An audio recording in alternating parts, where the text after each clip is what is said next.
हाँ जी, good afternoon. तो last में अपन ने जो टूरिज्म या पर्यटन का जो टॉपिक है, जिसमें कवर किया था हमने लास्ट में, उसमें इम्पोर्टेंट जो फेस्टिवल हैं, यानी पर्यटन के लिए कौन से महोत्सव किस समय आयोजित किए जाते हैं, तो उनको हमने सीक्वेंस के अकॉर्डिंग कवर किया था, जनवरी से लेकर और दिसंबर तक। तो दिसंबर में लास्ट में हमने उसमें कुंभलगढ़, जो कि हमने दिसंबर के स्टार्टिंग में, बाद में रणकपुर पाली, जो कि लगभग थर्ड वीक में आयोजित होता है, और लास्ट के अंदर अपने 31 दिसंबर के जस्ट पहले, यानी 29 और 30 दिसंबर को अपने जो इसमें शीत शीत महोत्सव, एक होता है ग्रीष्म महोत्सव जो मई के अंदर होता है, और एक होता है शीत महोत्सव विंटर वेकेशन, सॉरी, जो विंटर वेकेशन के टाइम होता है। तो अपने विंटर फेस्टिवल और समर फेस्टिवल दोनों ही माउंट आबू के अंदर। तो लास्ट में अपने उस पॉइंट के साथ कंप्लीट किया था, और उसके आगे की बात हम करते हैं।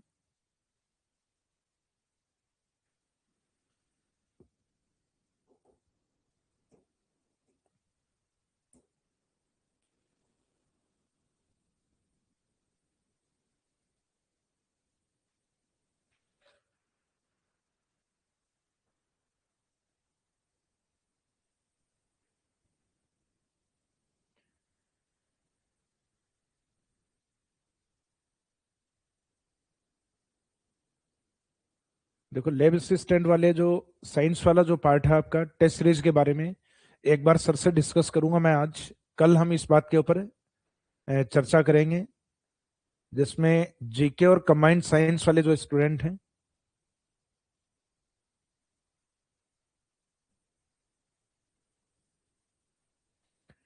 सर, एक क्वेश्चन रेड क्लिफ लाइन से पूछना था। हाँ, बिल्कुल पूछिएगा।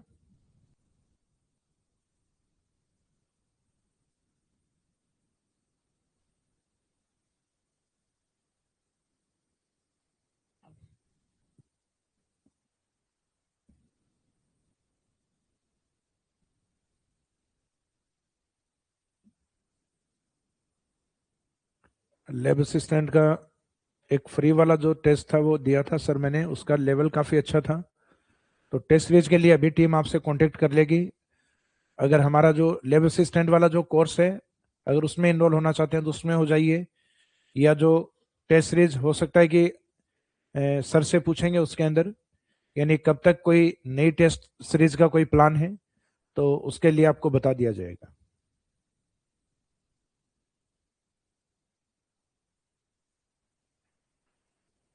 देखो, क्वेश्चन हमारे अभी एग्जाम जो है, उस एग्जाम से पहले भी हमारे न्यू पैटर्न के आधार पे थे। अगर कॉलेज लेक्चरर के जो हमारे टेस्ट सीरीज आप पुराने खोल के देखोगे, तो उसमें भी उसी स्टैंडर्ड और उसी पैटर्न के अकॉर्डिंग ही क्वेश्चन पूछे गए हैं। तो ऐसा नहीं है अधीनस्थ बोर्ड ने अब से जो क्वेश्चन पूछे हैं उसके बाद में हमने कुछ मॉडिफाई किया उसमें। जो पुराने जो पैटर्न या पुराने जो क्वेश्चन हैं वो भी लगभग इसी अप्रोच के ऊपर है।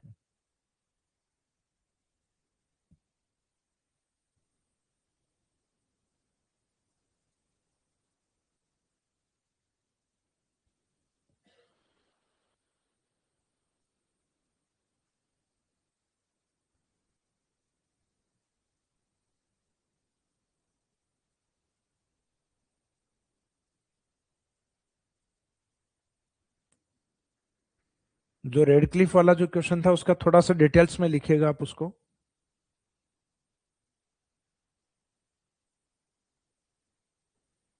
जो स्क्रीन पे मैं पढ़ पा रहा हूँ उसमें एक जगह मैसेज आपका आया हुआ है, अधूरा है, एक बार पूरा डालिएगा उसको।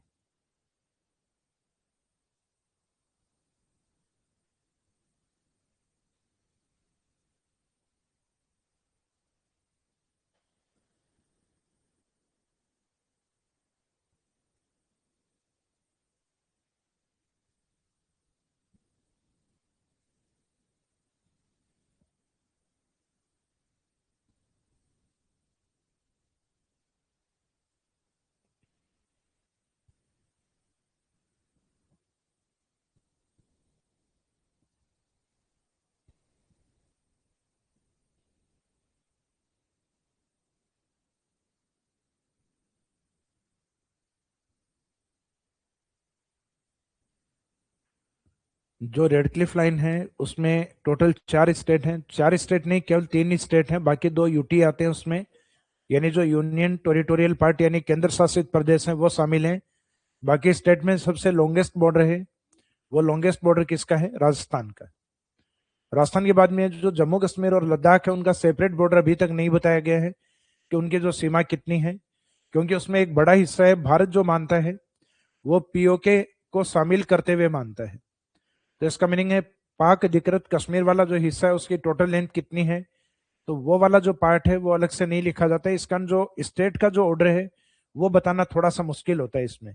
बाकी वर्तमान में जो स्टेट लगते हैं उसमें सबसे लंबी सीमा राजस्थान की है, जबकि जनरली हम पहले मानते थे जम्मू कश्मीर।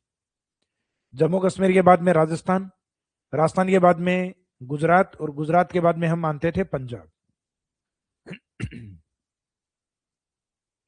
तो जे वाले जो डेटा है उसको अलग करने के बाद में अगर हम देखें, पहले के अकॉर्डिंग जो डेटा थे उसमें जे यानी पहले जब जम्मू कश्मीर एक स्टेट के रूप में था, देन उसके बाद में राजस्थान, उसके बाद में गुजरात एंड पंजाब।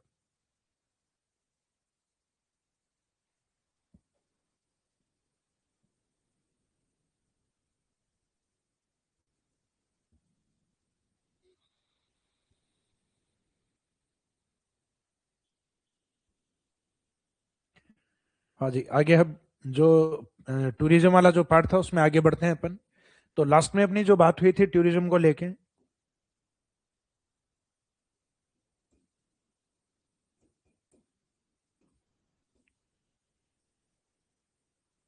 तो टूरिज्म या पर्यटन टॉपिक में जो जनरल इंट्रोडक्शन था अपना, स्टार्टिंग पार्ट, टॉपिक का जो परिचय था, जिसमें एक तो इसको इंडस्ट्रीज या उद्योग का दर्जा कब दिया गया था? 1989, मार्च 1989 मोहम्मद यूनिस कमेटी की रिकमेंडेशन पे। ये जन उद्योग में कब शामिल हुआ था? पीपल इंडस्ट्री में। जन उद्योग का दर्जा है 2004-5 में, 2004-5।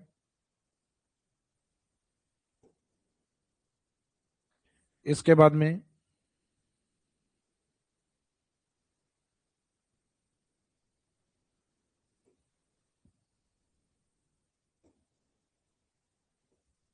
मुख्यतः जो टूरिज्म है उसका जो स्लोगन है या इसका प्रतीकात्मक पशु है,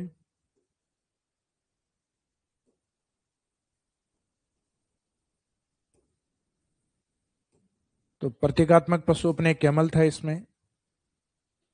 स्लोगन लाइन है जो राजस्थान में टूरिज्म को इनवाइट करती है, जिसमें हमने लास्ट में बात की थी पधारो हमारे देश, और उसके नीचे हमने एक टैग लाइन यूज कर रखी है, जैसे इंडिया के टूरिज्म डिपार्टमेंट में है कि अतुल्य भारत, इनक्रेडिबल इंडिया। उसको कॉपी करते हुए हमने लिख दिया कि अगर इंडिया इनक्रेडिबल है, then Rajasthan the incredible state of India. तो भारत का अतुल्य राज्य कौन है? राजस्थान। तो राजस्थान भारत का अतुल्य राज्य, ये इसकी टैग लाइन है। पधारो हमारे देश, ये इसका स्लोगन है। और स्लोगन या जो अपना लोगो बना हुआ है उसके नीचे इसमें एक टैग लाइन भी आती है। इस इंट्रोडक्शन के बाद में जो सेकंड पार्ट था वो टूरिज्म के डेटा को लेकर था अपना।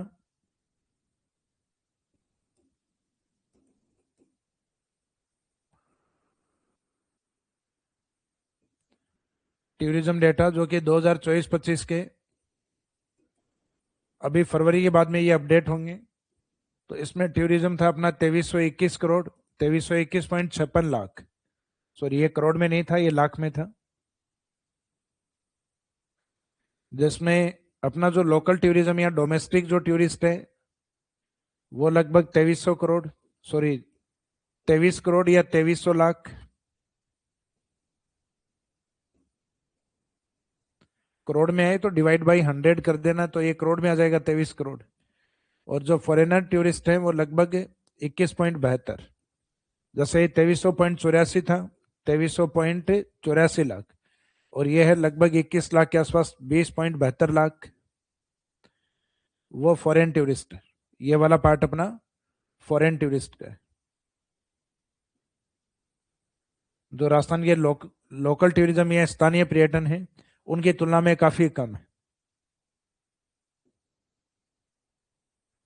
तो टूरिज्म में ये डेटा थे। सर्वाधिक जो टूरिस्ट है वो राजस्थान में सबसे ज्यादा जो विजिट कर रहे हैं सीकर में, सीकर के बाद में चित्तौड़ जो टूरिज्म साइट है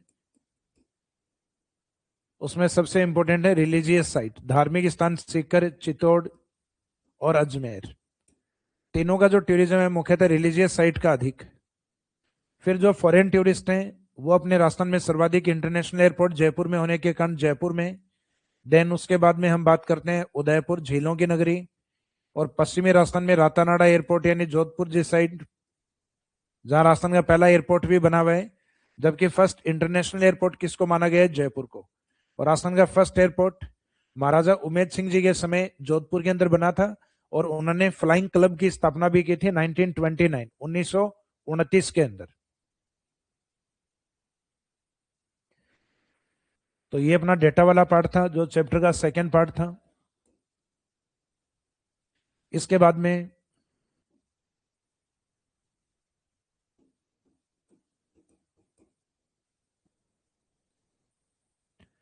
टूरिज्म सर्किट,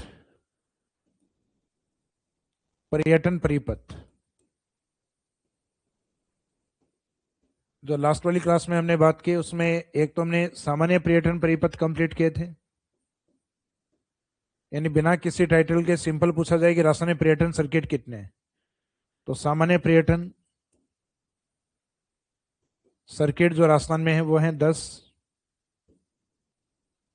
राजस्थान में पुरातात्विक सर्किट,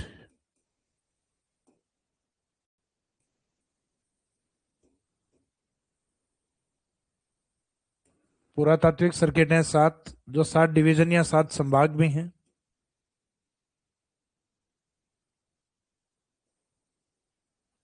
इसके बाद में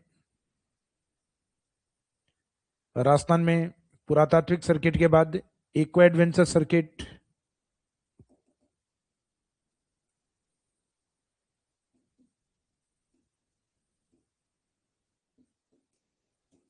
तो इको एडवेंचर में अपने 10 डिस्ट्रिक्ट माने जाते हैं, तो इसमें 10 जिले हैं।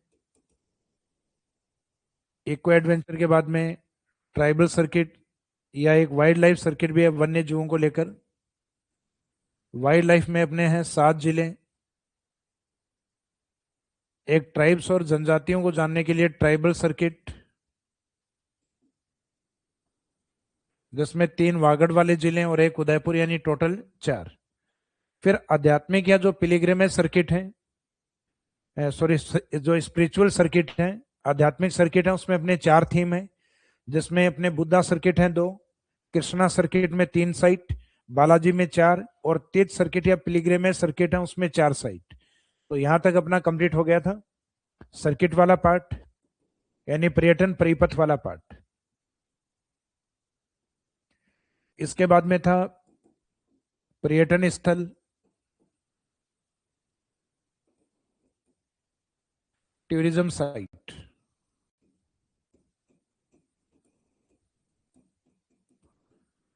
तो लास्ट वाली क्लास के लास्ट में हम बात कर रहे थे कि हम टूरिज्म साइट है उसको अलग अलग थीम पे कवर करते हैं। जैसे हिस्टोरिकल थीम है, यानी ऐतिहासिक स्थल वाली थीम, जिसमें मुख्यतः कुछ पुरातात्विक स्थल या सभ्यता स्थल। जैसे राजस्थान में आहड़ सभ्यता के बारे में, कालीबंगा के बारे में, पीलीबंगा के बारे में, बैराट के बारे में अगर कोई व्यक्ति जानने के लिए जाता है तो वो टूरिस्ट किस प्रकार का होगा? Historical type. इसका मीनिंग उसने उन स्थानों को चुना है जो ऐतिहासिक स्थान है, तो वो हिस्टोरिकल टूरिज्म होता है, ऐतिहासिक पर्यटन होता है। तो टूरिज्म साइट एक होती है हिस्टोरिकल साइट वाली, सभ्यता स्थल यानी जो सिविलाइजेशन साइट।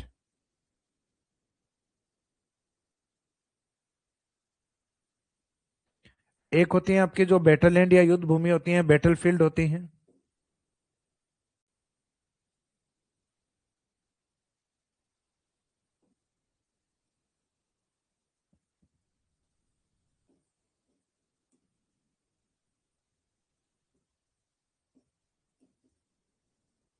बैटलफील्ड या जो युद्ध भूमि है उनसे रिलेवेंट। एक आती है अपनी कल्चरल साइट।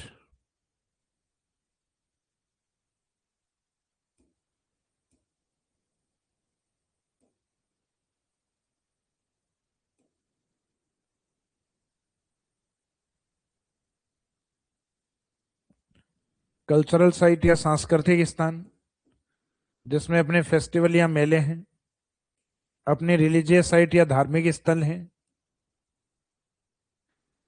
धार्मिक स्थल यानी जिसमें जो इम्पोर्टेंट अपने टेम्पल आते हैं, जो अपने राजस्थान की प्रमुख दरगाह हैं वो शामिल हैं, राजस्थान के कुछ प्रमुख गुरुद्वारे हैं, या आर्ट एंड कल्चर में एक टॉपिक आता है आपके, और एक टूरिज्म डिपार्टमेंट की कुछ साइट आती हैं, सॉरी टूरिज्म डिपार्टमेंट के द्वारा कुछ फेस्टिवल हैं, यानी जो इम्पोर्टेंट महोत्सव हैं।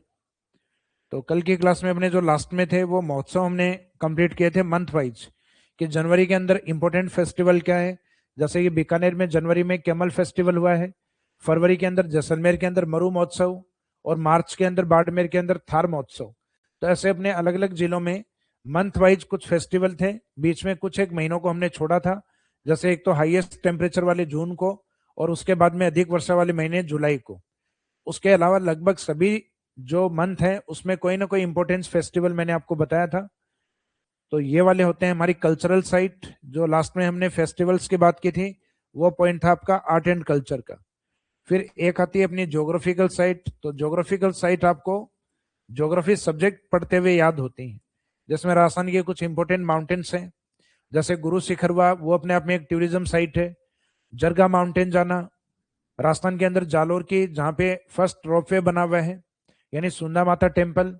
सेकेंड रोपवे जहाँ उदयपुर में बना हुआ है, मनसा पूर्ण करणी माता या माछला मगरा पहाड़ी। तो ये भी अपने आप में टूरिज्म साइट्स हैं।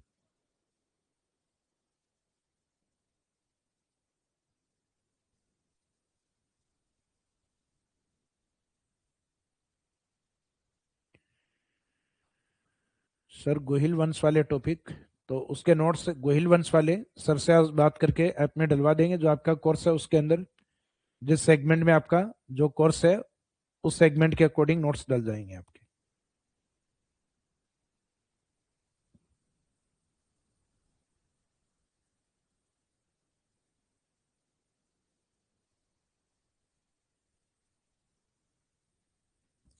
सर 2025 के राजस्थान के जो सभी पेपर हैं उनकी उनके क्वेश्चंस को लेके कंप्लीट क्लास हम करेंगे, लेकिन उसके लिए अभी 1-2 वीक का टाइम चाहिए। क्योंकि एक तो उन क्वेश्चंस को कंसाइज करके यानी एक जगह उनको कलेक्ट करके, और उसके बाद में किस किस टॉपिक से रिलेवेंट है उनको अलग अलग करना क्वेश्चंस को, कि कौन से क्वेश्चन है वो कौन से टॉपिक से आए हुए हैं। तो उनको टॉपिक वाइज हम कवर करेंगे, ताकि एक एनालिसिस ये भी हो जाए कि किस टॉपिक पे जनरली अपने को अपनी अप्रोच अधिक बनानी है। क्योंकि एग्जामिनर का जो पैटर्न होता है वो क्या करता है कि पुराने क्वेश्चन पेपर निकालता है, और वो भी देखता है कि हमने पिछली बार क्वेश्चन कहाँ से दिया था, तो इस बार ये क्वेश्चन नहीं देना, लेकिन इसके आसपास से क्वेश्चन उठा सकता है। जैसे फॉर एग्जाम्पल अगर आपको क्वेश्चन पेपर बनाने के लिए दिया जाए, तो आप भी क्या करोगे कि पुराने एग्जाम में क्वेश्चन कौन से आ गए, या तो उनमें से कुछ क्वेश्चन लेके मॉडिफाई करोगे आप, या उनके आसपास के क्वेश्चन बनाने की कोशिश करोगे। तो यही अप्रोच जनरली एग्जामिनर की भी होती है। तो इसके ऊपर तो देखो पूरा एक डिटेल्ड सेशन आएगा, उसके अंदर हम बात करेंगे ये सब। ये सारी प्लानिंग में है अपने।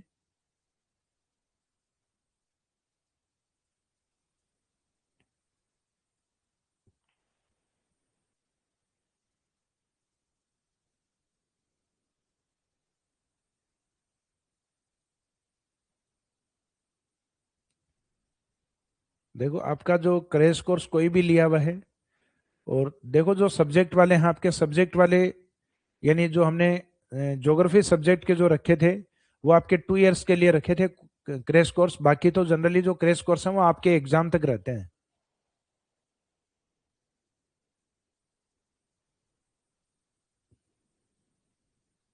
तो अगर एग्जाम एक्सटेंड होती है तो एग्जाम एक्सटेंड होती है, तो जो जिन ऐप से हमारी जो मतलब जो एक डील है, ऑफिशियल डील है, तो उनको हमें लेटर डालना पड़ेगा, और उसके बाद में जो भी उसमें डेट पॉसिबल है, जैसे एग्जाम आपकी एक्सटेंड होती है, जैसे अप्रैल में नहीं होगी, कोई एग्जाम आपकी अक्टूबर में चली गई, तो तय है कि वो आपका कोर्स अप्रैल में समाप्त नहीं होगा, वो अक्टूबर में ही जाके कंप्लीट होगा। क्योंकि उसको एक्सटेंड करवाना होता है तो एक्सटेंड हो जाता है वो। तो उसमें बेफिक्र रहिए, कोई भी एग्जाम से पहले, जो एग्जाम को टारगेट करते हुए जो कोर्स आपने लिए हैं वो एग्जाम से पहले समाप्त नहीं होंगे।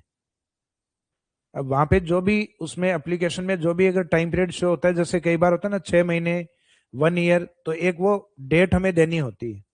तो इस कारण वो ऐसा नहीं है कि वो 6 महीने बाद, वो टारगेट ये रहेगा आपका एग्जाम कब तक है। हो सकता है एग्जाम पोस्टपोन्ड होकर अगले 3 साल बाद हो, तो उस कोर्स की वैलिडिटी आपके अगले 3 साल तक रहेगी।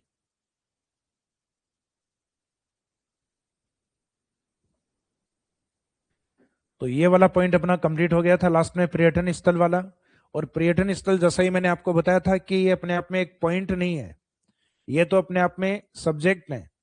आप हिस्ट्री जिस दिन कवर कर लोगे अपने आप आपको हिस्टोरिकल साइट्स याद हो जाएंगे।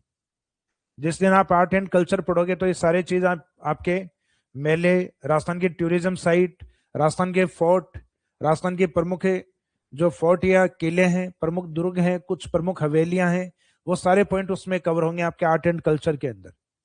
उसमें आरटीडीसी डिपार्टमेंट के भी कुछ फेस्टिवल्स आते हैं जिनके ऊपर हमने चर्चा की थी। तो कुछ आर्ट एंड कल्चर के बाहर कुछ आर्टिफिशियल फेस्टिवल, जैसे मरु महोत्सव है, तो ये हमारी कला और संस्कृति को रिप्रेजेंट करता है, लेकिन ये हमारा कोई परंपरागत उत्सव नहीं है। यह आरटीडीसी डिपार्टमेंट राजस्थान के टूरिज्म को बढ़ाने के लिए आयोजित करता है, इस कारण इसका इंपॉर्टेंस है। जैसे मरु महोत्सव है, वो हमारी आर्ट एंड कल्चर का कोई महत्व है, जो आर्ट एंड कल्चर है उसका कोई पार्ट नहीं है, वो पार्ट है अपने राजस्थान के टूरिज्म को बढ़ाने के लिए, हमारी संस्कृति को, हमारे कल्चर को रिप्रेजेंट करने के लिए आरटीडीसी डिपार्टमेंट के द्वारा आयोजित किया जाने वाला एक फेस्टिवल है कि उस समय या उस महोत्सव के समय एक बार के लिए हमारे टूरिज्म है वो अपने पीक पॉइंट पे चला जाए। जैसे अभी फरवरी के अंदर गुजरात भी एक जो मुख्यतः जो उनके डेजर्ट एरिया, उनका डेजर्ट है सेलाइन डेजर्ट, यानी रण ऑफ कच्छ, तो वो कच्छ फेस्टिवल करवाते हैं फरवरी के लास्ट के अंदर। तो यहां तक अपना कंप्लीट हो गया था टूरिज्म में, टूरिज्म साइट तक।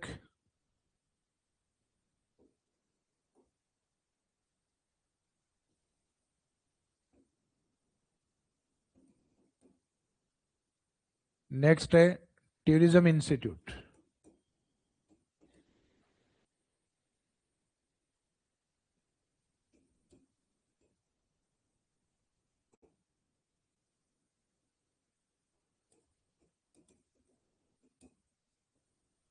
पर्यटन संस्थान, तो पर्यटन संस्थान में एक तो आता है अपने पर्यटन विभाग,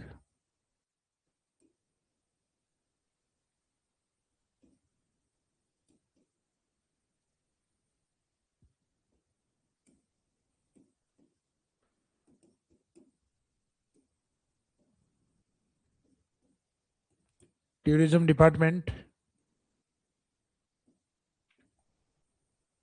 जो कि 1956 में स्थापित हुआ है।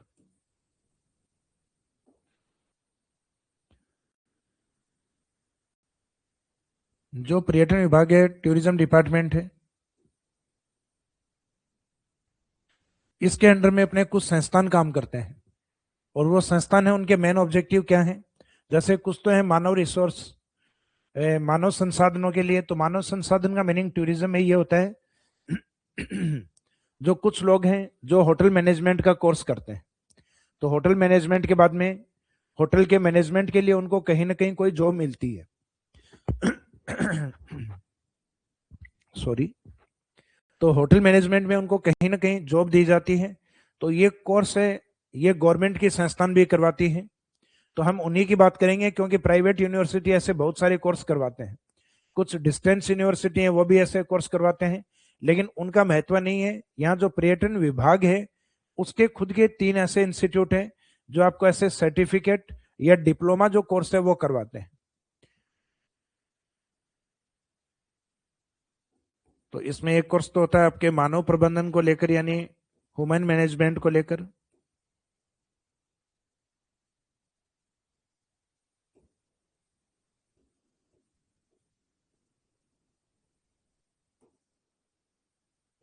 मानव प्रबंधन,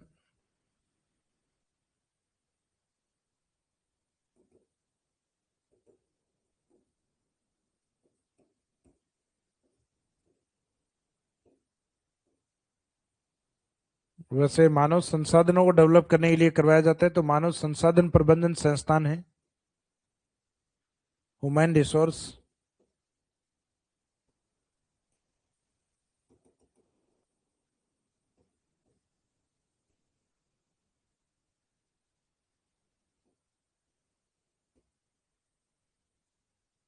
ह्यूमन रिसोर्स मैनेजमेंट इंस्टीट्यूट।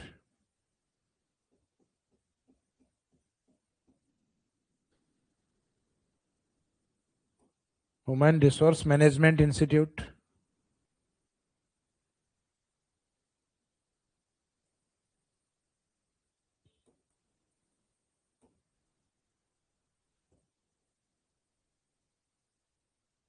तो मानव प्रबंधन या मानव संसाधन प्रबंधन जो संस्थान है वो एक तो जयपुर में है, जयपुर के बाद में एक पश्चिमी राजस्थान में जोधपुर में है, और एक राजस्थान के सदन में उदयपुर के अंदर।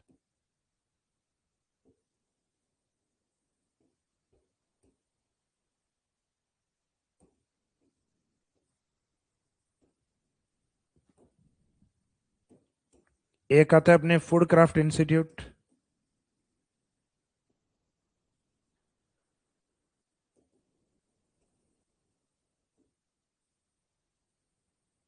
फूड क्राफ्ट इंस्टीट्यूट का मीनिंग है कि होटल मैनेजमेंट के अंदर जो व्यक्ति काम करते हैं वो तो होटल के अंदर विभिन्न प्रकार का जो मैनेजमेंट का काम है वो सीखा जाता है। यानी ये तो एक तरीके से मानव संसाधन प्रबंधन है, उसको बढ़ाना है, ह्यूमन रिसोर्स है उसके मैनेजमेंट के लिए उनको ट्रेनिंग देनी है। लेकिन एक दूसरा कार्य मुख्यतः अपना किचन का भी होता है, यानी जिसके अंदर फूड कुकिंग का काम होता है, तो वो सिखाया जाता है जो मुख्यतः फूड कुकिंग में जो यानी भोजन को पकाने में जो इंटरेस्टेड होते हैं, यानी जो कुक का कार्य सीखना चाहते हैं उनके लिए। जैसे कई बार नहीं होता, अपने गली मोहल्ले में निकलते हैं तो कईयों के यहाँ होर्डिंग लगा हुआ रहता है कि शादी से पहले 10 दिन में खाना बनाना सीखिए, तो वो जरूरत आजकल कई बार लड़कों को भी पड़ती है। तो होटल के अंदर आपने देखा होगा सबसे बेस्ट जो कुक होते हैं लड़के ही होते हैं।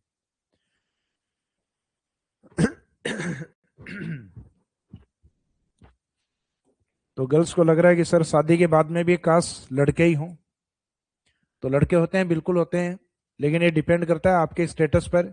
एक अच्छी सी नौकरी अगर आप लग जाते हो तो इसका मीनिंग है कि घर वाले सब कोऑपरेट करते हैं फिर।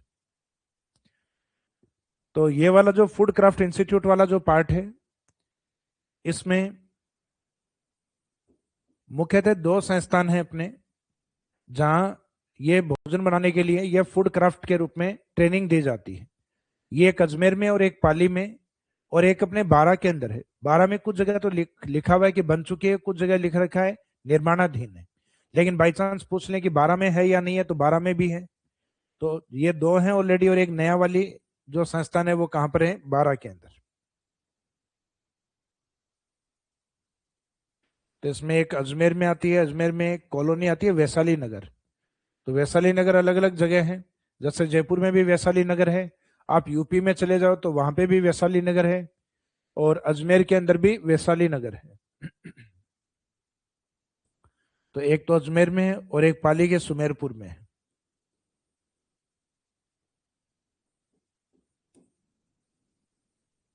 पाली के सुमेरपुर के अंदर। तो ये फूड से रिलेवेंट। तो पर्यटन विभाग की मानव प्रबंधन या मानव संसाधन प्रबंधन के लिए, ह्यूमन रिसोर्स के लिए जो मैनेजमेंट इंस्टीट्यूट हैं वो कितने हैं, वो 3 हैं, जहां मुख्यतः ह्यूमन रिसोर्स इसको डेवलप किया जाता है जयपुर, जोधपुर और उदयपुर के अंदर।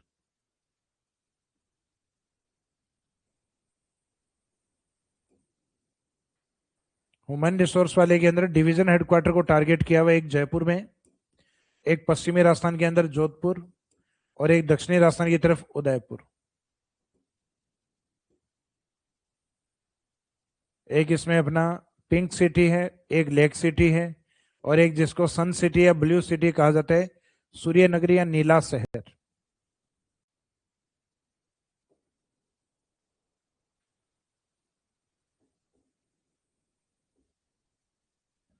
इसके बाद में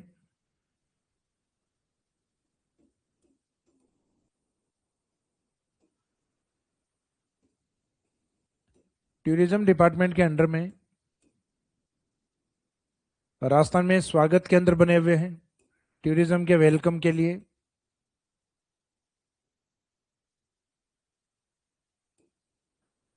इन्हीं को सूचना केंद्र भी कहा जाता है।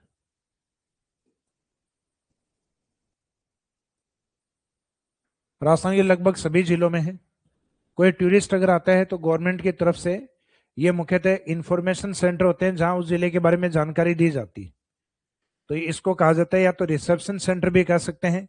जैसे कहीं पे भी आप बड़े हॉस्पिटल में जाते हैं, किसी बड़ी स्कूल्स में जाते हैं, किसी भी संस्थान में जाते हैं, तो वहां एक रिसेप्शन बना होता है, वो रिसेप्शन होता है स्वागत केंद्र। तो इसका मीनिंग है स्वागत केंद्र या सूचना केंद्र के रूप में होता है, जहां अपने को क्या मिलती है, या यानी जहां अपना वेलकम किया जाता है और अपने को इंफॉर्मेशन मिलती है। तो जो टूरिज्म डिपार्टमेंट है उसका जो वेलकम सेंटर या एक तरीके से हम देखें रिसेप्शन सेंटर,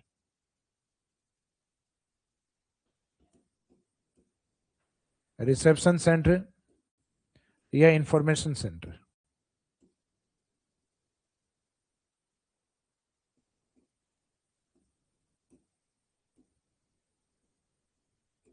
इंफॉर्मेशन सेंटर, तो राशन में स्वागत के अंदर या जो सूचना के अंदर है,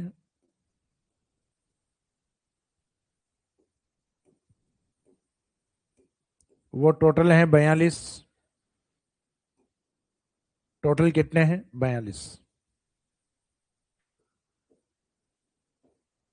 राजस्थान के बाहर जो आउटसाइड बने हुए हैं या जो बाहर वाले हैं वो कितने हैं?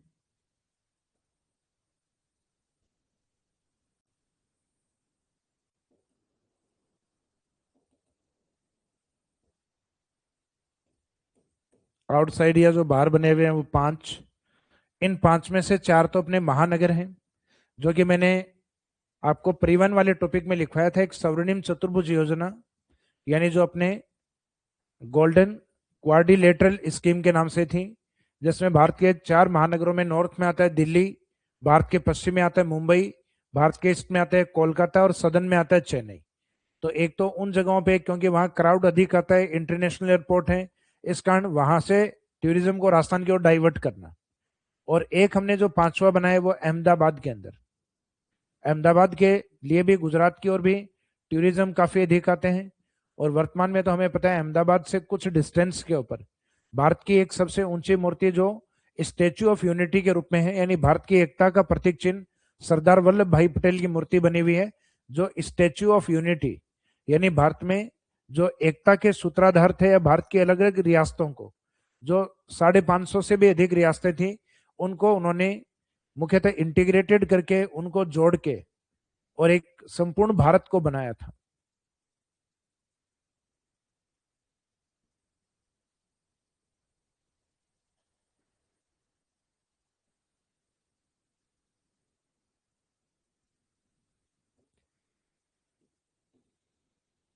तो ये इसमें आउटसाइड स्टेशन है या आउटसाइड जो इंफॉर्मेशन सेंटर है, उसमें 4 तो अपने महानगर,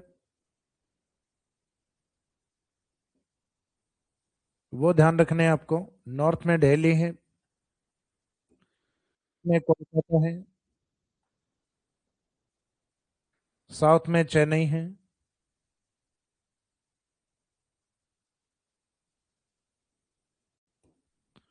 वेस्ट में मुंबई है, पश्चिम में मुंबई है, और जो एक नया 5वां है वो अहमदाबाद।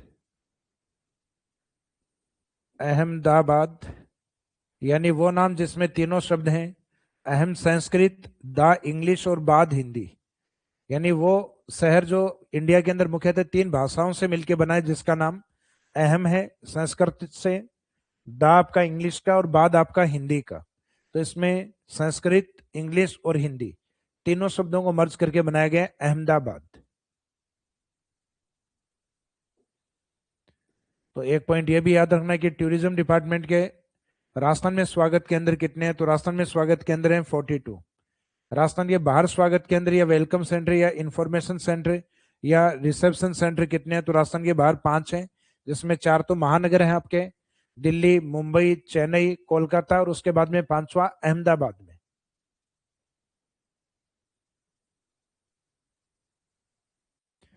टूरिज्म डिपार्टमेंट के बाद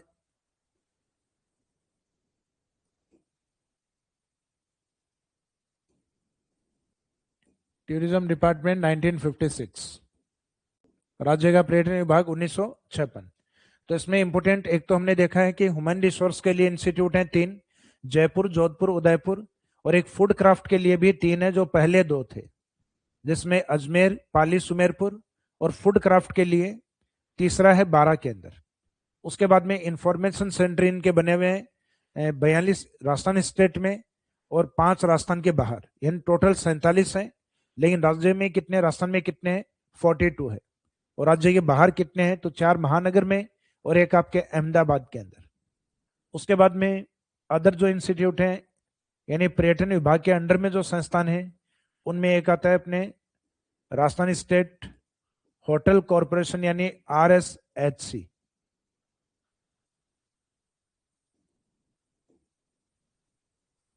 राजस्थान राज्य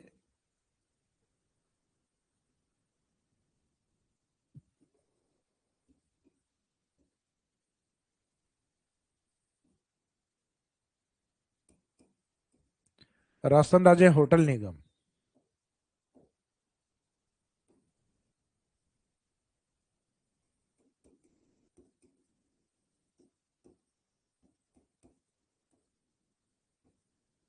Rajasthan state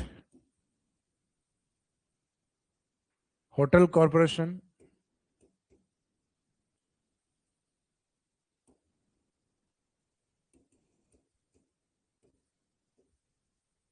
Rajasthan state hotel corporation Rajasthan राज्य होटल निगम। तो ये जो अपना टूरिज्म डिपार्टमेंट है ये 1956 और 56 को अगर उल्टा लिखें तो 65। तो ये 1965 के अंदर स्थापित किया गया है।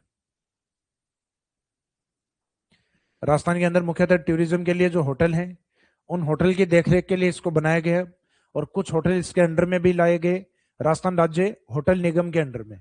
तो स्टार्टिंग टाइटल तो है वो राज्य का है राजस्थान स्टेट, और आगे काम किसके लिए करेगा, होटल के लिए, तो होटल कॉरपोरेशन के रूप में है। तो राजस्थान राज्य होटल निगम 1965। तो पर्यटन विभाग है 1956 और उसका 56 अगर उल्टा करोगे तो कितना आएगा 65। तो इसका उल्टा करना है लास्ट वाले डिजिट का 56 का 65।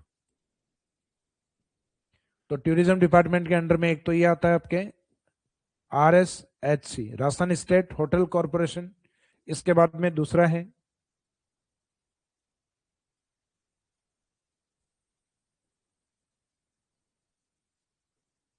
RTDC डिपार्टमेंट जो ज्यादा इंपॉर्टेंट है।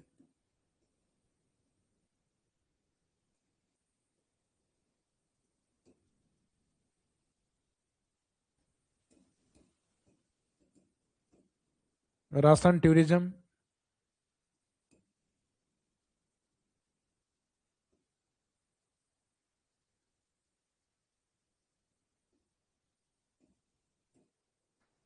राजस्थान टूरिज्म डेवलपमेंट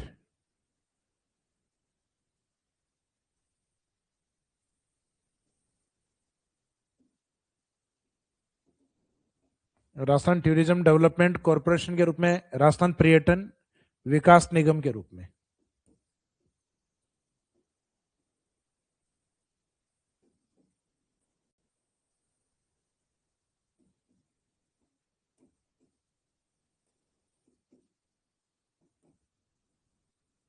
राजस्थान पर्यटन विकास निगम। तो राजस्थान का जो टूरिज्म डेवलपमेंट जो कॉरपोरेशन है राजस्थान पर्यटन विकास निगम जो है ये एग्जाम में अधिक पूछा जाता है। इसकी स्थापना की गई 1 अप्रैल 1979। इसका उद्देश्य केवल स्टे करवाना नहीं है, यानी पर्यटक को ठहराना नहीं है, यानी एकमात्र ऑब्जेक्टिव ये नहीं, ये तो है उद्देश्य लेकिन एकमात्र ऑब्जेक्टिव ये नहीं है। तो एक तो उद्देश्य है टूरिज्म के स्टे के लिए व्यवस्था करना। टूरिज्म स्टे के साथ इसका मुख्य उद्देश्य टूरिस्ट को भोजन उपलब्ध करवाना। इसका मीनिंग है फूड सर्विस, और साथ साथ में उसको मुख्यतः ट्रेवल सर्विस यानी परिवहन सेवा।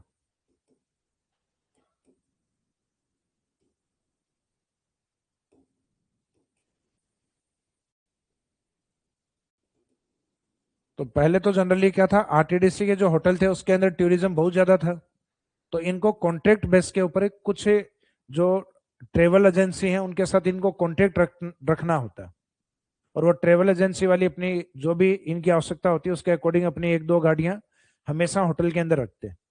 अब वर्तमान में RTDC ने समय के साथ अपने होटल्स के अंदर बढ़िया सर्विस को जारी नहीं रखा, लंबे टाइम से डिपार्टमेंट में कोई वैकेंसी नहीं आई, तो धीरे धीरे इनके जो अधिकांश होटल है वो बंद भी हो चुके हैं। और सुधार नहीं होने के कारण अब आजकल टूरिस्ट रुकते भी नहीं है इनके अंदर। कोई ना के बराबर गलती से कोई टूरिस्ट पहुंच गया हो तो भले ही, तो इसका मीनिंग धीरे धीरे इन्होंने जो कॉन्टेक्ट ट्रेवल एजेंसी के साथ थे वो इनके इतना बढ़िया नहीं रहे, तो अब ट्रेवल एजेंसी वाले कहते हैं कि आपके यहाँ अगर कोई गलती से आ भी जाए पर्यटक, तो आप यूं करना, हमारे नंबर दे देना। तो अब आजकल ये डायरेक्ट वैसे नहीं रखते, लेकिन ये पर्यटक के पूछने पर ट्रेवल एजेंसी से कांटेक्ट करवा देते हैं। लेकिन पर्यटक को मुख्यतः ट्रेवल के लिए पूछते जरूर हैं। तो इसका मीनिंग है इनका उद्देश्य और आने वाले पर्यटक के यही दो तीन उद्देश्य प्रमुख होते हैं। एक तो स्टे करना, एक भोजन, और एक मुख्यतः घूमने के लिए साधन यानी परिवहन सेवा।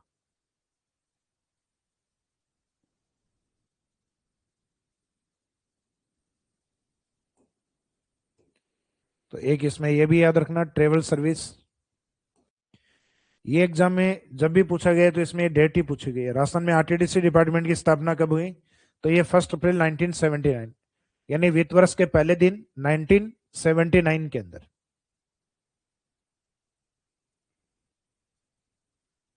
आरटीडीसी ये बाद में नेक्स्ट है।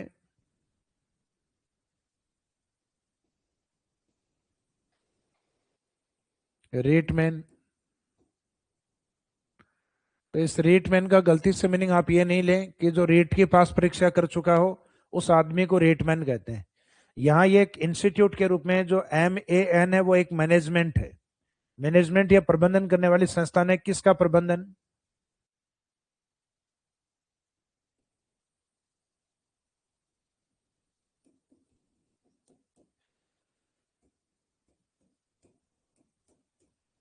राजस्थान स्टेट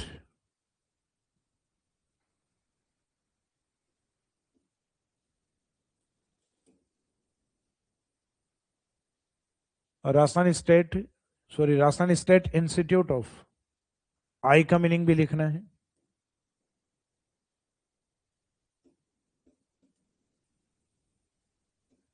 राजस्थान स्टेट, यानी ये शब्द ये साइलेंट है, एस नहीं लिखा हुआ यहां। तो राजस्थान स्टेट इंस्टीट्यूट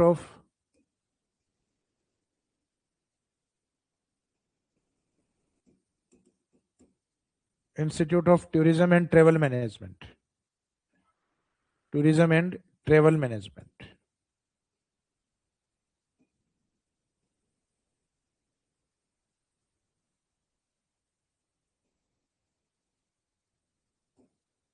तो इसका मीनिंग जो टूरिज्म के लिए और ट्रेवल के मैनेजमेंट के लिए काम करेगा। इसको स्टेब्लिश किया गया था 1996 के अंदर। तो इसमें भी ये ईयर याद रखिएगा कि रीटमैन को कब बनाया गया था। रीटमैन को 1996, जिसका उद्देश्य था tourism and travel management. Tourism and travel management, और ये राजस्थान से रिलेवेंट है तो राजस्थान स्टेट इंस्टीट्यूट ऑफ, किसका institute? Tourism and travel management का। तो लास्ट में टी एक टूरिज्म है, क्योंकि टॉपिक ही अपना पहला टूरिज्म ही चल रहा है। तो फर्स्ट टी का मीनिंग टूरिज्म और नेक्स्ट आगे ट्रेवल। तो टूरिज्म एंड ट्रेवल मैनेजमेंट के लिए काम करने वाली एक संस्थान है। तो ये अच्छा कि उसने एग्जाम में अगर शॉर्ट में आए रीटमैन, जैसे अपने वनों से जुड़ी हुई एक संस्थान आती है ना काजरी, तो वो भी फुल नेम नहीं आता उसका, भी काजरी नाम से ही आता है। तो पूरा नाम तो उसका आपको ध्यान है, central arid zone research institute के रूप में है, यानी जो केंद्रीय शुष्क क्षेत्रीय अनुसंधान केंद्र जोधपुर के रूप में है। तो उसी तरीके से इसका फुल नेम तो अलग है, अगर पूरे नाम से आ जाए तो वो भी याद रखिएगा, वो हालांकि इसके शॉर्ट मीनिंग है उससे याद आ जाएगा। लेकिन ये ध्यान रखना आर के बाद में एस रहेगा, जो कि ऊपर शॉर्ट मीनिंग में मेंशन नहीं है। Rajasthan state institute of travel and tourism and travel management. तो टूरिज्म है और साथ में उसके ट्रेवल भी है।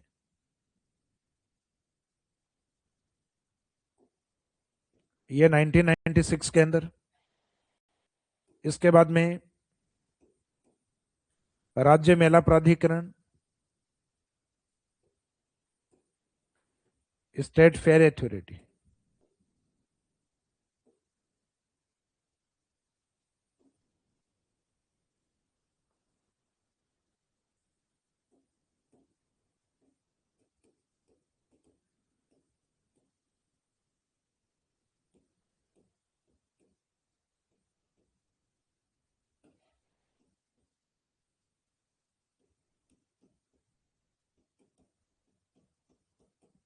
राज्य मेला प्राधिकरण जिसे 2011 में गठित किया गया, ये मुख्य देवस्थान विभाग के अंडर में।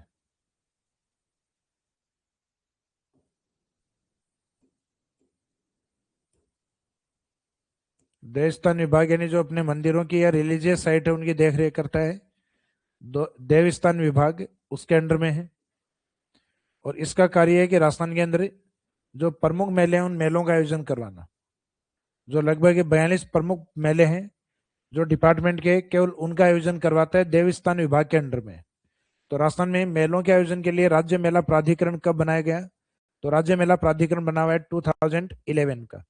तो ये इसमें इंपॉर्टेंट फैक्ट है, 2011 के अंदर इसको बनाया गया है।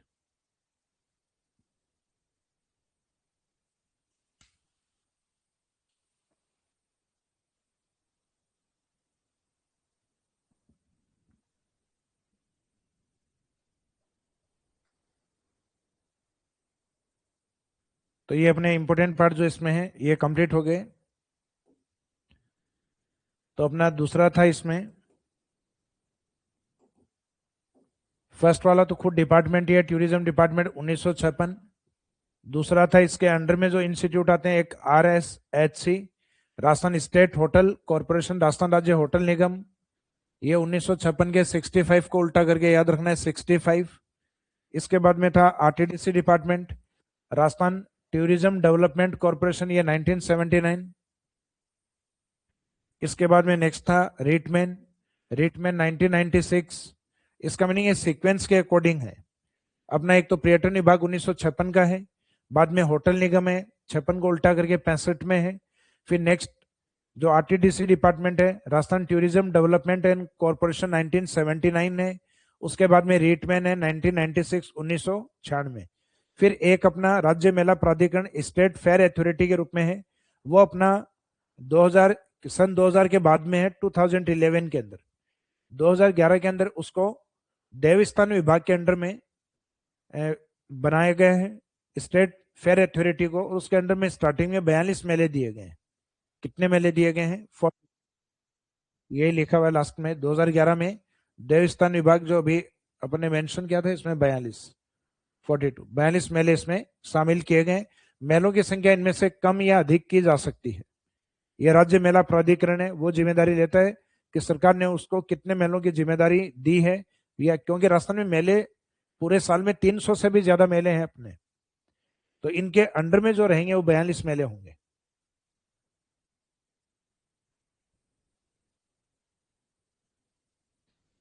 तो ये अपने पर्यटन संबंधित संस्थान कंप्लीट हो गई।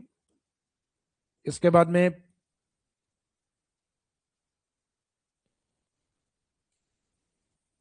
पर्यटन नीतियां,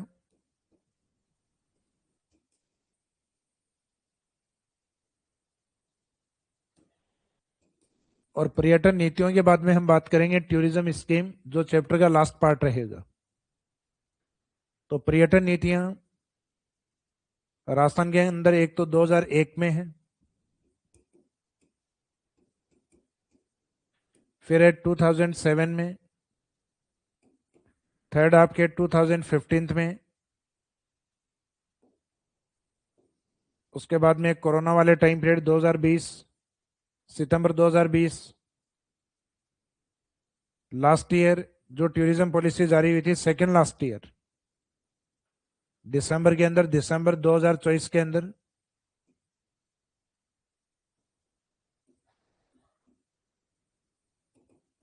वो राजस्थान पर्यटन एवं इकाई नीति, Rajasthan tourism and unit policy, तो उसमें ये शब्द मेंशन है यूनिट पॉलिसी।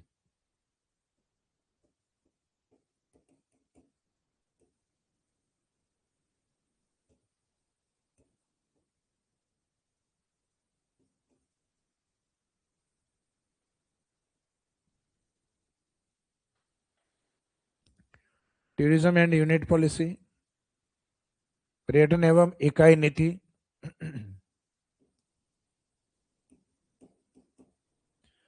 उसमें ईयर ऊपर मेंशन है। ये 2024 के अंदर भजन लाल जी के आने के बाद 2023 में जब आए तो उन्होंने 2024 के लास्ट में एक बड़ा आयोजन करवाया था, rising Rajasthan. Rising Rajasthan global investment summit एक वैश्विक स्तर की समिट या आयोजन करवाया गया था जिसमें राजस्थान में निवेश की बात हुई। उस समय राजस्थान ने 9 पॉलिसी जारी की थी। उसमें एक पॉलिसी ये भी थी जिसमें सिर्फ टूरिज्म थीम नहीं, टूरिज्म एंड यूनिट पॉलिसी, यानी टूरिज्म के साथ जो अन्य यूनिट जुड़ी हुई हैं उनके संबंध में भी ये पॉलिसी थी। तो टूरिज्म एंड यूनिट पॉलिसी जो कि 9 दिसंबर 2024, इस बार हमने 2025 में वापस एक पॉलिसी और बनाई है। वो बनाई है 10 दिसंबर को, जिस दिन राजस्थान ने पहली बार अपना जो प्रवासी राजस्थानी दिवस मनाया है। जैसे हम प्रवासी दिवस तो मनाते आ रहे हैं लंबे टाइम से, जो 9 जनवरी को होता है, और इस बार हमने प्रवासी दिवस नहीं, वो नेशनल लेवल पे होता है प्रवासी दिवस। तो एनआरआई से रिलेवेंट जो अपना दिवस है, प्रवासी राजस्थानी दिवस, यानी जो राजस्थानी एनआरआई हैं जो कहीं और बसे हुए हैं उनको इनवाइट करने के लिए। यानी हमारे, क्योंकि दिसंबर में हमारे जनरली टूरिज्म अधिक होता है, इस समय राजस्थान का मौसम दिसंबर के आसपास ठीक रहता है, ना बहुत तेज सर्दियां होती हैं ना गर्मियां बची होती हैं। इस कारण टूरिज्म के अधिक आने की पॉसिबिलिटी है। तो इसको प्रवासी दिवस नहीं, प्रवासी राजस्थानी दिवस के रूप में मनाया जाता है। तो प्रवासी दिवस होता है 9 जनवरी को, और प्रवासी राजस्थानी दिवस होता है लगभग उसे एक महीने पहले, यानी 10 दिसंबर को।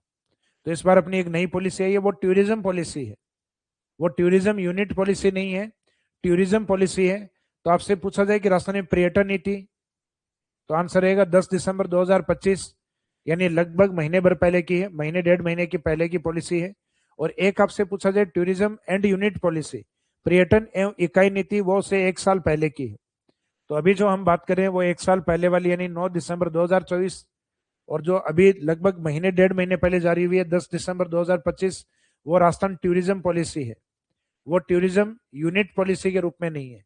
तो इन शब्दों को थोड़ा सा आप ध्यान रखिएगा। इसमें ये वाला शब्द मेंशन है, ये अकेली टूरिज्म पॉलिसी नहीं होगी, टूरिज्म यूनिट पॉलिसी है। तो इसमें जो टूरिज्म एंड यूनिट पॉलिसी है, इसमें गवर्नमेंट ने कुछ ऑब्जेक्टिव्स रखे थे अपने।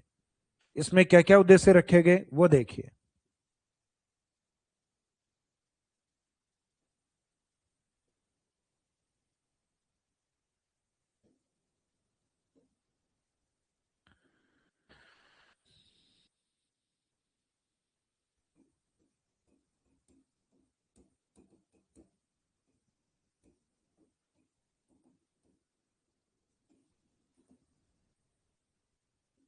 टूरिज्म एंड यूनिट पॉलिसी 2024, ये जो सेकेंड लास्ट ईयर वाली है 9 दिसंबर वाली, उसकी बात कर रहे हैं अपन। इसमें गवर्नमेंट का एक टारगेट तो ये था कि 2030 तक राज्य की जीडीपी के अंदर जो टूरिज्म का योगदान है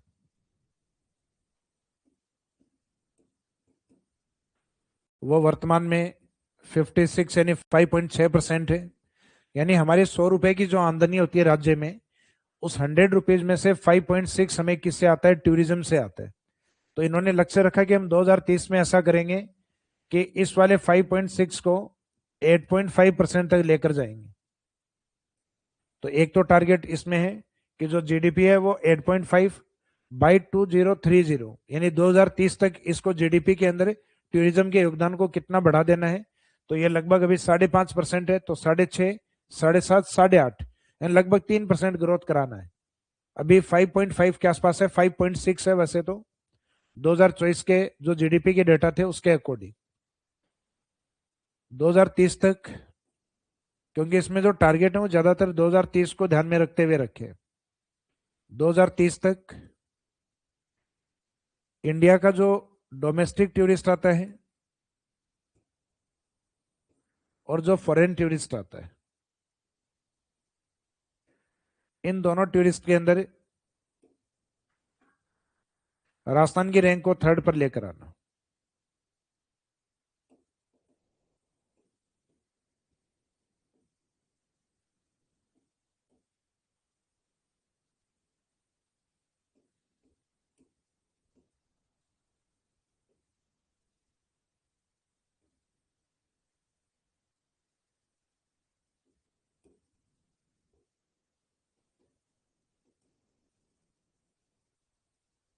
राजस्थान को तीसरे स्थान या तीसरी रैंक पे लाना। इसका मीनिंग है कि राजस्थान वर्तमान में इंडिया के अंदर टॉप 5 के बाद में आता है। घरेलू पर्यटन में तो फिर भी हम आगे हैं, लगभग 5वें स्थान पे रहते हैं ज्यादातर, लेकिन जो टोटल टूरिज्म है उसमें लगभग हमारी रैंक होती है 7वीं या 8वीं। इसका मीनिंग हम टॉप 5 में भी काउंट नहीं होते। टॉप 5 के अंदर बात करें तो सबसे ज्यादा टूरिज्म आता है यूपी के अंदर। उसके बाद में हम देखें तो दक्षिणी भारत में तमिलनाडु, आंध्र प्रदेश, उनके बाद में कर्नाटका, उसके बाद में महाराष्ट्र और गुजरात, और उसके बाद में जाके स्थान आता है राजस्थान का।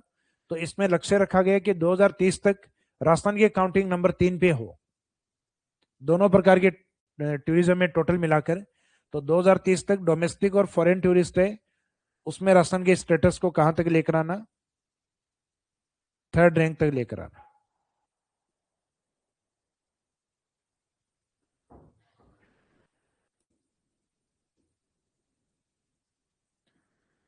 टू 2030 तक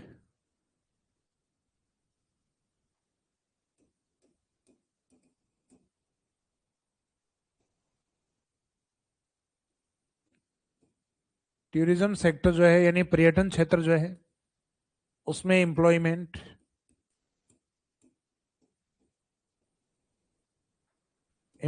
यानी पर्यटन क्षेत्र में जो रोजगार है उनको 13% तक इंक्रीज करना, सॉरी 13% तक लेकर आना। यानी पर्यटन में अभी टोटल 100 लोगों को रोजगार मिला हुआ है भारत में जितने भी लोग हैं, या अपने राज्य की बात करें अभी अपन, राज्य में 100 लोगों को रोजगार मिल रहा है तो उसमें 13 लोगों को रोजगार टूरिज्म के माध्यम से मिले, पर्यटन के माध्यम से मिले। तो पर्यटन के ऊपर जो एम्प्लॉयमेंट है वो लगभग टूरिज्म सेक्टर में कितना परसेंट करना, 13%। तो विभिन्न सेक्टरों में जो लोग काम कर रहे हैं वो 100% है, अब उनमें से 13% टूरिज्म सेक्टर में लेकर आना 2030 तक, 2030 तक।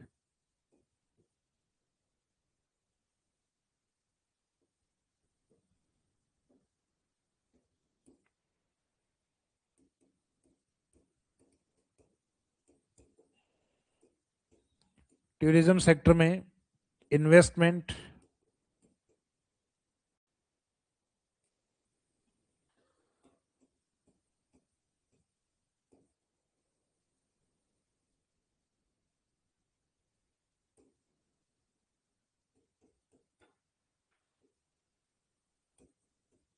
इन्वेस्टमेंट 50 करोड़ रुपए लेकर आना। तो इसके लिए तो हमारे टाइम टू टाइम लगभग हर 1 साल 2 साल बाद में बड़े इन्वेस्टमेंट प्रोग्राम करवाए जाते हैं, कभी राइजिंग राजस्थान के नाम से, कभी राजस्थान समिट के नाम से। अशोक गहलोत जी ने राजस्थान समिट के नाम से करवाया था, वसुंधरा राजे जी ने इनको हमारे राजस्थान में जो जो राजस्थान में जो 2008 में और 2015 के अंदर जो आयोजित करवाए थे वो मुख्यतः रिसर्जेंट राजस्थान के नाम से करवाए। तो कभी ये रिसर्जेंट राजस्थान, कभी इन्वेस्टमेंट समिट, कभी राइजिंग राजस्थान, तो ये अलग अलग नाम से कई बार ये इन्वेस्टमेंट प्रोग्राम होते हैं जिनका उद्देश्य अलग अलग इंडस्ट्रीज के अंदर इन्वेस्टमेंट लेकर आना है। लेकिन हमें सबसे ज्यादा जो इन्वेस्टमेंट मिलता है वो मिलता है सोलर इंडस्ट्री के अंदर, क्योंकि हमारे यहाँ सोलर की जो पोटेंशियल या पॉसिबिलिटी है वो अधिक है।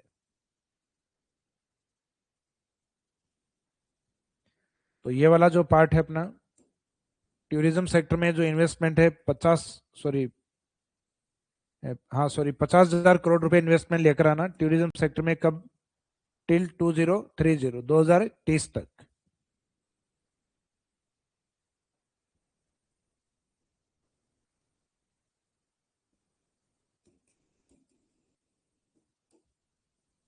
राजस्थान में टूरिज्म को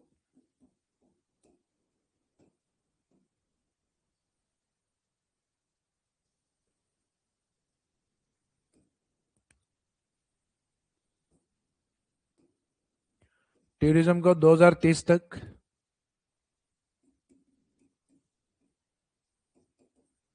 इंक्रीज करके, जिसमें हम बात करें इंक्रीज कौन से को, डोमेस्टिक को,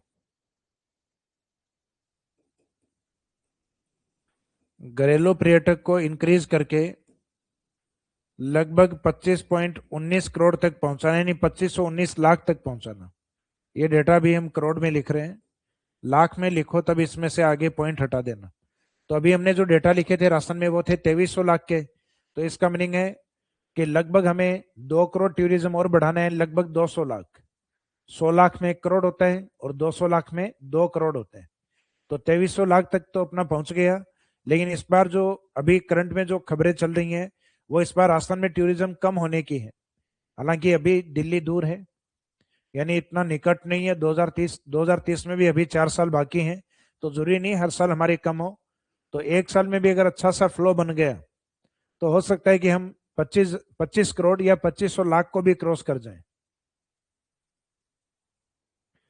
तो ये इंक्रीज करके राजस्थान में टूरिज्म 2030 तक, कौन सा पर्यटक, घरेलू डोमेस्टिक टूरिस्ट है, उसको बढ़ा के यहाँ तक लेकर आना, ये टारगेट है इसमें। जबकि 2030 तक, 2030 तक, जो विदेशी पर्यटक है, फॉरेनर्स है,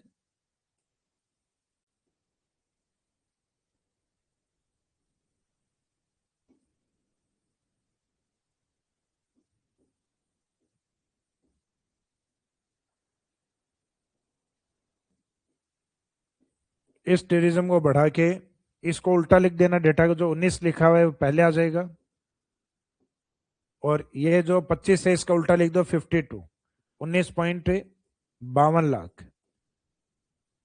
तो ये वाला जो टारगेट है ये तो हम अचीव कर चुके हैं लास्ट लास्ट ईयर के डेटा में। इसमें तो हम लगभग 20 लाख से भी ऊपर निकल चुके हैं, 20.72 लाख यानी लगभग 21 लाख। और यहाँ डेटा आपका लगभग 19.5 यानी 20 लाख के आसपास का टारगेट है। तो ये तो लगभग हमने अचीव कर लिया, लेकिन जो डोमेस्टिक टूरिज्म है उसमें हमें थोड़ी सी और बढ़ोतरी की आवश्यकता है।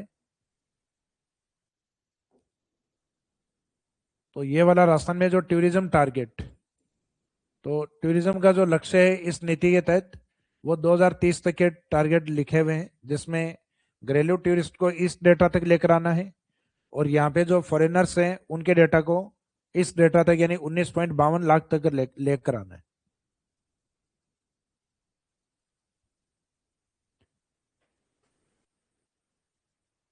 अब इस बार जो टूरिज्म पॉलिसी अपने जारी हुई है,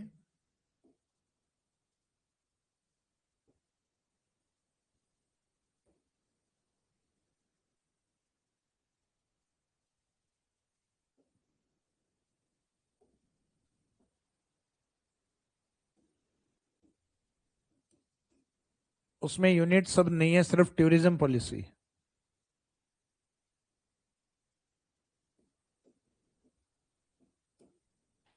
तो राजस्थान टूरिज्म पॉलिसी, राजस्थान पर्यटन नीति।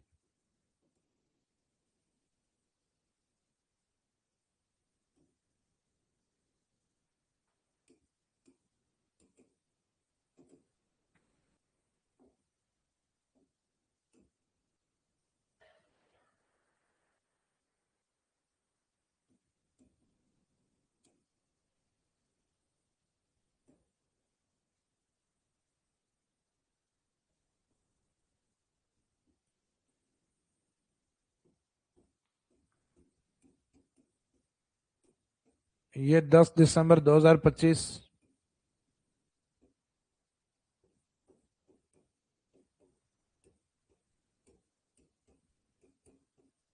जो कि हमारे लिए प्रवासी राजस्थानी दिवस भी है।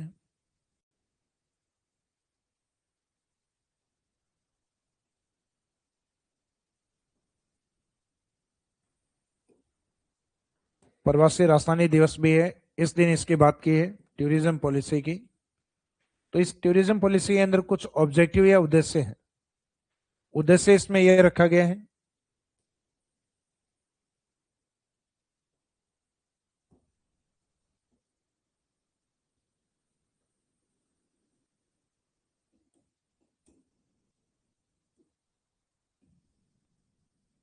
विकसित Rajasthan,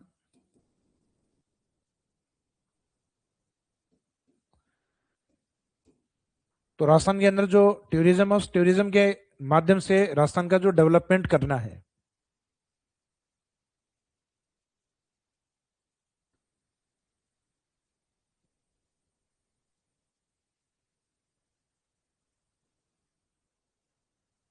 good afternoon sir, I have a question about geography, what is the scope after graduation in geography.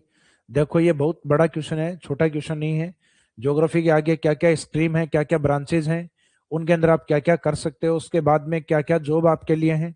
तो एक अलग से इस पे वीडियो बना देंगे, एक अच्छा क्वेश्चन है आपका। तो इस जो अपना एकेडमिक सेशन है इसके अंदर ये पॉसिबल नहीं है, लेकिन कुछ समय के अंदर आपको ये वीडियो मिल जाएगा। यानी अपनी जो एकेडमी है, मेरिडियन एकेडमी है, उसके अंदर कहीं ना कहीं ये वीडियो कुछ समय बाद आपको मिल जाएगा कि हम ग्रेजुएशन के बाद क्या कर सकते हैं और ग्रेजुएट लेवल पर हम क्या कर सकते हैं।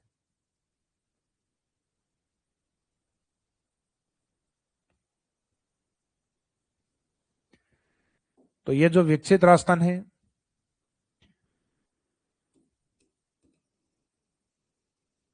इस पॉलिसी का ऑब्जेक्टिव या उद्देश्य, और उस उद्देश्य में गवर्नमेंट ने अपना जो विजन रखा है कि हम 2047 तक टूरिज्म की दृष्टि से राजस्थान को एक विकसित राज्य बनाएंगे, डेवलप्ड राजस्थान।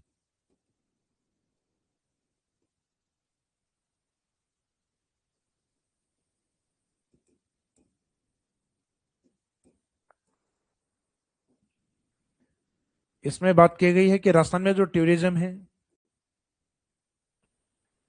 वो डायनेमिक थीम पे होगा, यानी अलग अलग थीम का जो टूरिज्म है वो राजस्थान के अंदर, हालांकि वर्तमान में भी अलग अलग थीम का टूरिज्म है, यानी वो टूरिस्ट भी राजस्थान में है जो इको एडवेंचर के सॉरी एडवेंचर एक्टिविटीज करना चाहते हैं।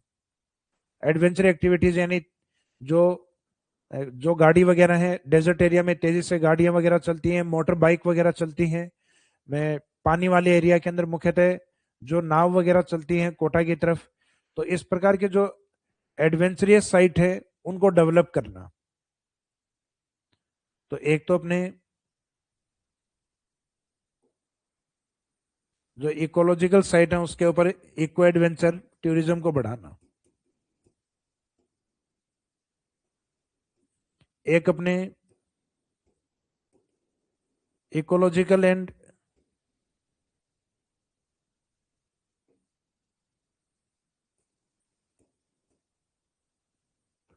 एनवायरमेंट टूरिस्ट को बढ़ाना।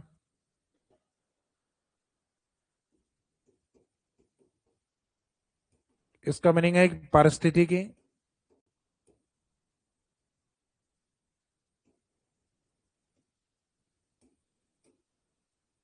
पारिस्थितिकी और पर्यावरण संबंधी जो टूरिज्म है उसको इंक्रीज करना, उसको बढ़ाना। राजस्थान के अंदर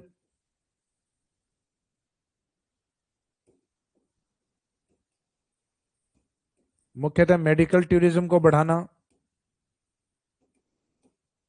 मेडिकल टूरिज्म का मीनिंग ये होता है कि राजस्थान को एक मेडिकल हब के रूप में इस तरीके से रिप्रेजेंट करना कि हमारे यहाँ बड़े बड़े हॉस्पिटल्स हैं और कोई अगर व्यक्ति फॉरेन से आता है तो वो अपने यहाँ पे सस्ते इलाज भी करवा सकता है, साथ में राजस्थान भ्रमण भी कर सकता है।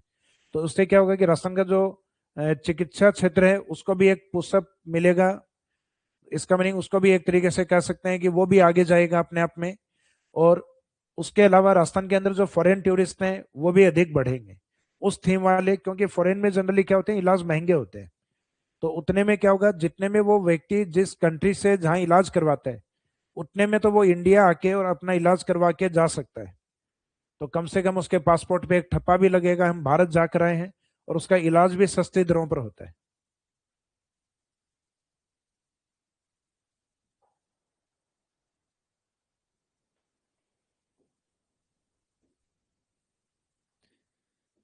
तो ये वाला जो पार्ट है आपका इको एडवेंचर, जो इको वाला पार्ट है उसमें इकोलॉजी एंड एनवायरनमेंट, जो पर्यावरण परिस्थिति पर्यटन है इसको बढ़ाना। मेडिकल टूरिज्म है इसको बढ़ावा देना।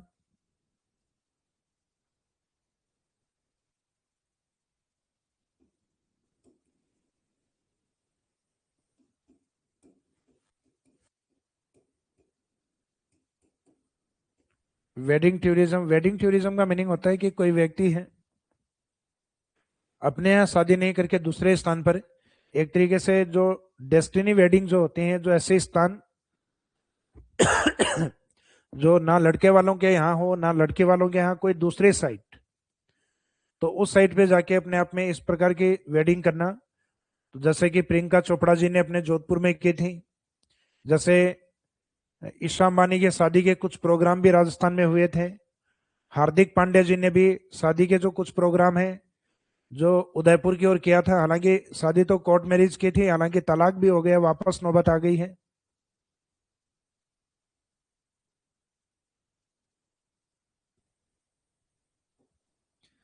तो ये जो वेडिंग टूरिज्म है इसको बढ़ावा देना। इसका मीनिंग है जो वेडिंग डेस्टिनी साइट्स हैं उनको डेवलप करना। इसके साथ हमारे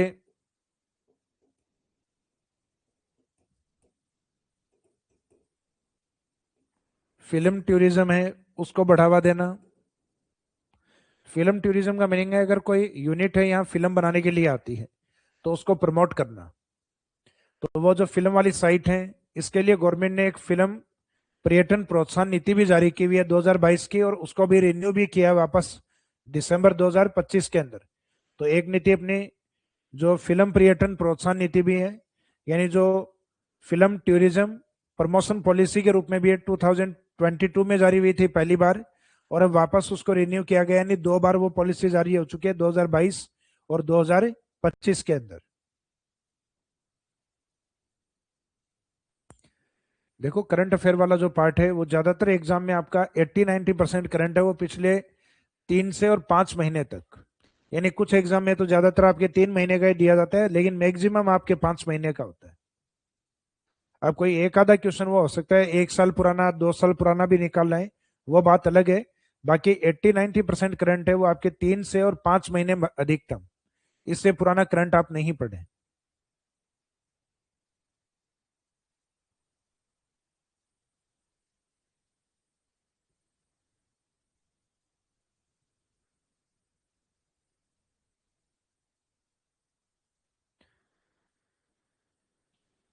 तो अपनी जो नवीनतम पर्यटन नीति है वो दिसंबर 2025 की है। तो आप थोड़ा सा ये ध्यान रखना कि हमें टूरिज्म पॉलिसी पूछी गई है या टूरिज्म यूनिट पॉलिसी पूछी गई है। तो राजस्थान की टूरिज्म यूनिट पॉलिसी 2024 की दिसंबर 2024 की, और tourism policy only tourism policy दिसंबर 2025 की। तो जो अभी करंट में है वो राजस्थान टूरिज्म पॉलिसी है, और जो 2024 की है वो Rajasthan tourism and unit policy, Rajasthan पर्यटन एवं इकाई नीति। अब इसके अलावा ये जो पर्यटन वाली जो नीतियां थी वो लगभग कंप्लीट हो गई हैं। अब अपनी बची है इको टूरिज्म, राजस्थान में होटल नीति, राजस्थान जो फिल्म पर्यटन प्रोत्साहन नीति। तो कुछ एक पॉलिसी बची है पर्यटन संबंधित, अपनी जो कुछ प्रमुख इंपोर्टेंट स्कीम या योजनाएं बची हुई हैं उनको हम लास्ट वाले सेशन में कंप्लीट करेंगे। यानी इससे संबंधित एक क्लास आपकी और रहेगी जिसके हम योजनाओं की बात और बची हुई जो अपनी नीतियां उनकी बात करेंगे। तो आज के इस सेशन को हम यहीं कंप्लीट करते हैं। Thank you.